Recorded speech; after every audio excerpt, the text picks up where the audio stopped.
No gimmicks, no tricks, and no exotic weapons.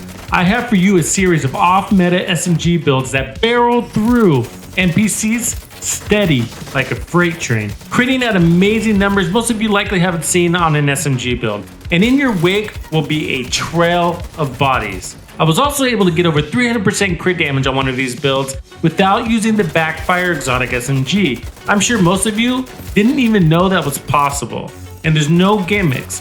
These are all battle tested on heroic and legendary and super viable for solo and group play. With them, you'll be able to do this and this and even some of that. This build series is going to open your eyes to some serious power, and we're starting right now.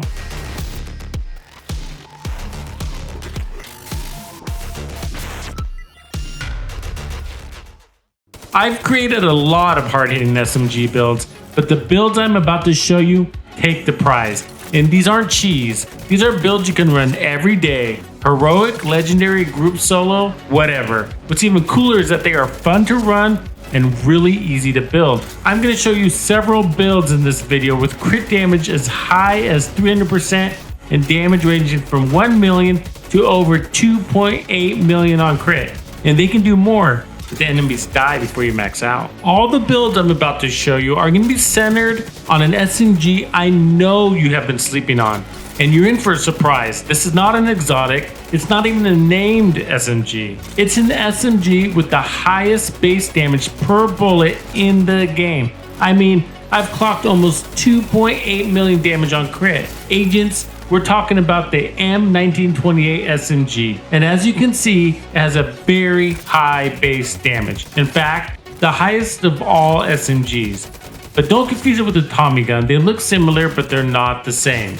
And I have rolled strained on it. The M1928 has a 600 RPM with a 50 round mag.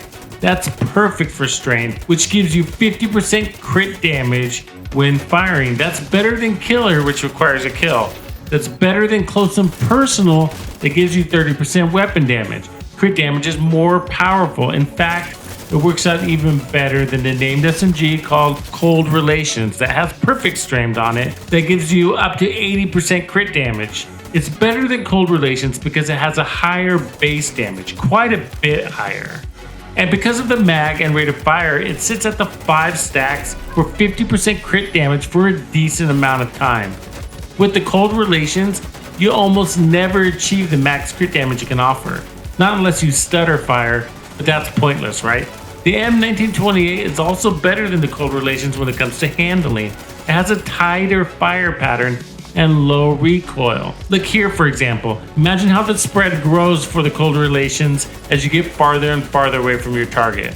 With the M1928, I can focus on the head while running with this SMG better than most. And I love high RPM weapons. The Chatterbox, the Vector, these are my faves. But the 1928 is steady, on point, and barrels through NPCs like a freight train. Elites, non-elites, named bosses, rogues, legendary chungas, it's all the same. Now, I think a lot of people have overlooked the M1928 because it only has one mod slot on it. But don't be fooled. Even with one mod slot, it is the hardest hitting SMG in the game. This is not a glass cannon build. But if you've ever played with a glass cannon build, you probably found that you could step up to the enemy with confidence because you know that you have enough power to go toe-to-toe with these bullet sponge NPCs and actually win. The M1928 gives me the same satisfaction. So much, I've been able to create some pretty awesome builds. Now, stick around through all the builds. They're all rock solid and any one of them could easily be your favorite. We're going to start with the crowd favorite, which happens to be the most intuitive way to go. It also happens to be the hardest hitting build of the set I will be showing you, and it's really easy to farm for, so you're in luck. We're running a 4-piece Hunter's Fury set. Since the M1928 is an SMG, it gives us 15% more damage. It also gives us 20% armor on kill, and of course, the Apex Predator gear set perk. which comes out to 45% amplified damage, stacking on kill, and a status effect on kill. We're gonna min-max on weapon damage and crits in this build, so everything will look like the mask. Here are the gloves, the knee pads, and the holsters. I have Grupo chest piece with crits throughout and Obliterate on the chest. Intimidate is a great option too, but this version does not have high armor, so Adrenaline Rush isn't going to be effective. Thus, either will Intimidate. So instead, we're running Vigilance on a Ceska backpack. Combined with the chest talent, we're getting 50% more weapon damage. Vigilance is going to be active and protected by our Striker Shield. This is a very important skill for the build because it is going to give us 11 to 13% damage bonus per enemy in front of us.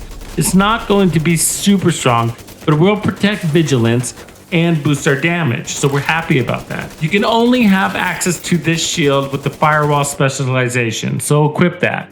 My other skill is the turret, which I mostly use to distract.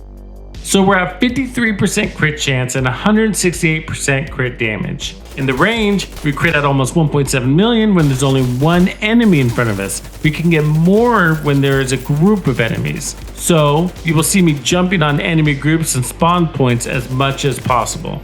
One of the things you'll notice right away when you use this is how many NPCs you can take down with this single mag. If you're within 15 meters, taking down 3 elites is not a hard thing, and there really isn't an enemy tanky enough for this build. I actually think it can do more damage than I have been able to test. Honestly, the enemies just die before we can max out. In the testing range, I found that named bosses were dropping in half a mag or less. In most cases, I had 25 to 35 rounds left in the mag after the named elite died. That's obviously before Strain and Obliterate have a chance to peak. Here's the other thing, we're maxed out on damage with this build, but those stacks of amplified damage on kill from the Hunter's Fury set only last 10 seconds. So often, that's timing out throughout the gameplay. Let's change it up. It's helpful to have those Apex Predator stacks from Hunter's Fury stick around longer, and if we run the chest piece, we can get them to last at least 30 seconds instead of 10 seconds. And since we're doing that, we can also bring in the Coyote Mask for an additional 25% crit damage. We end up with 53% crit chance and 178% crit damage. 25% is coming from the mask. Otherwise, everything else is exactly the same, and we will still cut through enemies like a hot knife does butter. We're not going to hit as high as Build 1, but we will achieve more reliable numbers. That's because we won't hit as low as Build 1 either. Remember, Obliterate and Hunter's Fury stacks were both able to time out on that build easier since they only lasted 10 seconds. We now have 30 seconds, which in this game is long enough. Again, you can go with the Memento Backpack instead of the Coyote's Mask, or you can roll on more armor to this build, or even both.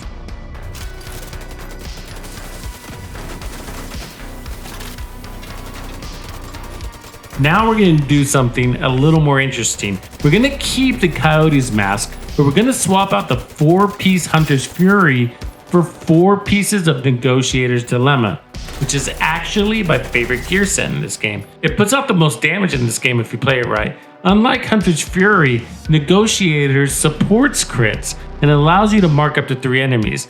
And when you shoot one of them, the other 2 take 60% of that damage, so you basically increase your damage output by 120% in this scenario. Now, whenever one of those enemies dies, you get 2% crit damage stacking up 20 times, or 40% crit damage bonus. So I rolled weapon damage and crit damage on everything, and decided to put a little armor on the holster. I am wearing the Negotiator Backpack, which is important to note. This increases the damage to mark enemies from 60% to 100%. So now we're at 200% increased damage output. I put back on the same Grupo chest piece with the Obliterate I had on earlier, and I still have Firewall and the Striker Shield. On paper, we have 58% crit chance and 188% crit damage, but the gear set is going to boost that by 40%. The Coyote's Mask will give us 25%, and Strained on our gun will give us another 50% crit damage. So we will land at 303% crit damage when all are active. With Negotiators Dilemma, what we will be doing is spreading out some of that damage across multiple enemies at once, so we can burn groups down faster. Sort of a crowd control DPS concept. So you will notice that I will try to tag multiple enemies, then work one down. If you like to do control points fast, this is the way to go. I try to get to the spawn points as quick as possible, and then I just sort of hang around and catch them as they arrive. It's a fantastic build, and this brand set works with everything the game has to offer, even the raid. I just ran Dark Hours with this build, and it literally helps manage those NPCs. For build 4, we're going to make a couple easy changes. We're basically going to swap out the Coyote's mask for the Memento Backpack, then put on the Negotiator's mask with crits. Everything else is staying exactly the same. We're going to lose a lot of crit damage but gain a ton of survivability, which I really like. What's magical about this build is that the Negotiators helps us get our Memento trophies fully stacked to 30 quickly. And once we do, we're rocking. That bonus armor on top of the armor regen and stronger shield is OP. I like to look at this gear set and explore how I can make the most out of those triple kills it produces. And for this build, the Memento just makes so much sense. I'm still running the shield here for consistency's sake, but you can consider swapping it out now that we have the Memento. You would be losing the damage bonus from the shield, but the shield was also to protect vigilance, which we don't have anymore. It does help, but at the same time it slows me down so much I actually feel more vulnerable. Before the Memento, I was taking a lot of medkits because I was getting shot in the back. Now that I have the armor regen, I'm not so worried. I also feel like this SMG goes nicely with this brand set. All that mega base damage spreading across enemies behind cover or on the run, this really is a DPS crowd control build. I hope you tried this one out.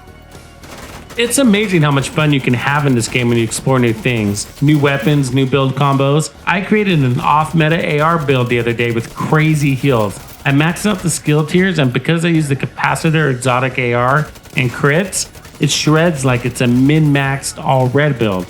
I'll drop links here and in the description so you can check it out next. This build is just like the last one. All I am doing is bringing in more armor. We already had armor on our holster and the backpack, so I'm just adding armor to the mask and gloves.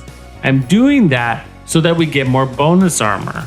Our crits are close to the same, but now we have a ton more survivability because that armor regen is going to scale with the newly added armor. And I love seeing all that blue. We're at 1.5 million armor, and that is actually way more than I normally put on a run and gun build. But I wanted to show you how nice this SMG still performs after we remove a bunch of weapon damage. Notice the bonus armor times out before it takes enough damage to deplete it. That tells me we can pull it down some, maybe to 1.1 to 1.3 million armor. That's usually a good place to be.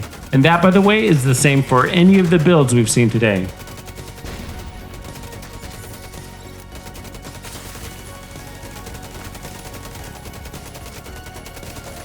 This off-meta AR build brings you serious damage and serious heals. If you want to get out of cover and stay out of cover, try this build too. Tuxedo out.